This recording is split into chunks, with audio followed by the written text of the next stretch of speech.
Now let's talk about the local scene. Oh, Dave's been playing while he was in a band with Benji. With who?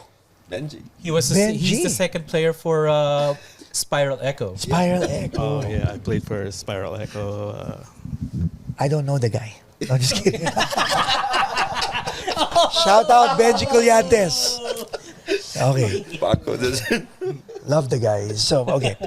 This is a question that we talk about offline, no? And let's bring it on the table and talk about it.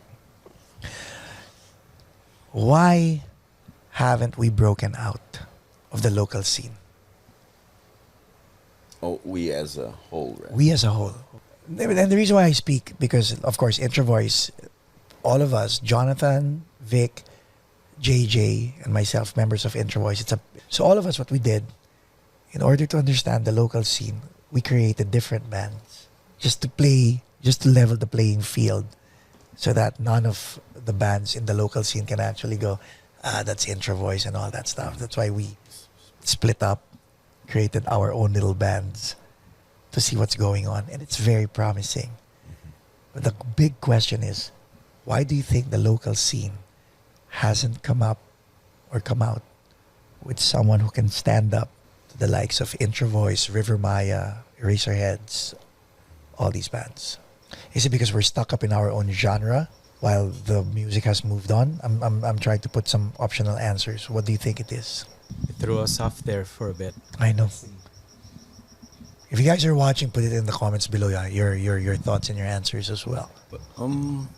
I think since local bands here, most of the band members have their own families and commitments, and I think Filipino local bands can't fully commit to their to music.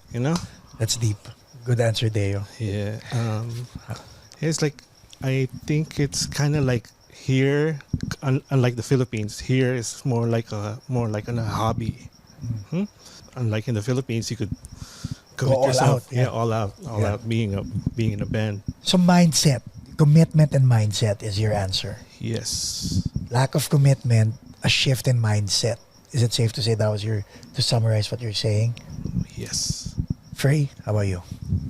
Well, me, I try to play a lot, but I invited, for example, Revenge of the Fishballs to one of the cave underwater gigs we had. That the demographic was different. It was in San Fernando, Richie Valens' gym. So the crowd, we were the only Filipinos there, but everybody loved the music, musicianship.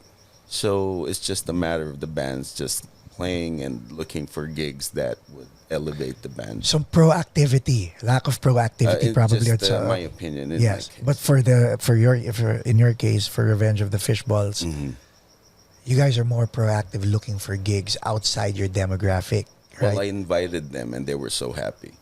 So it was an original cave underwater gig, which I founded with my buds. Nice.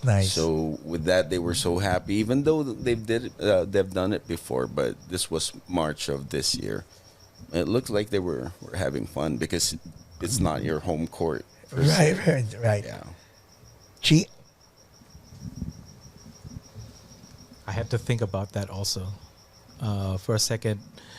There's a lot of talent, Sobra. especially lately. Yeah. I mean, regardless of let's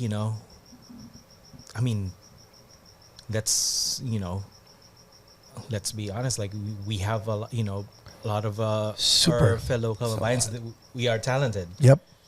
But we tend to just either be complacent with just playing it safe, as far as just blending in.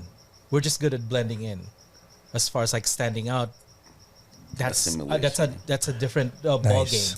So I think, and it should be apparent now that we should start to rise up and like what you guys are doing. Yeah, exactly. Like what you guys are doing here with Duarf, that remix that involving Eric, 22 years old, different mindset, different outlook, different interpretation, different outcome with regard to how you envision the music. Am I making sense? Are you picking up on what I'm saying? This is a game changer in collaborating with people outside of your genre. And we still do the live gigs, and we're trying to play at least once a month, different bars that we're not used to. Right. So, yeah, just trying out new ground and getting feedback, learning.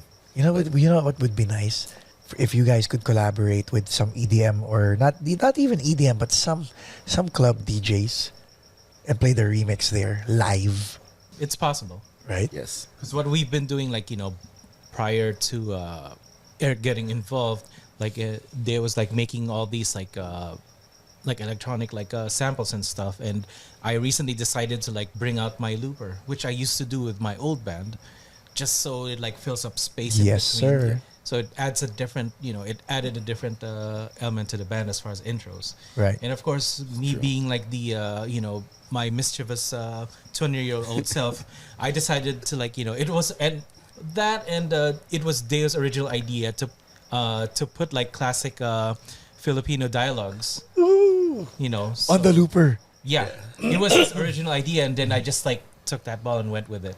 So I've been trying to play that on the shows, and we've been getting great reactions with that. So it's our responses have been really good with regards to like new element that we've been adding. It's always like a fun 30-minute set. It's just like solid audio clips in the middle. It's just fun. Nice.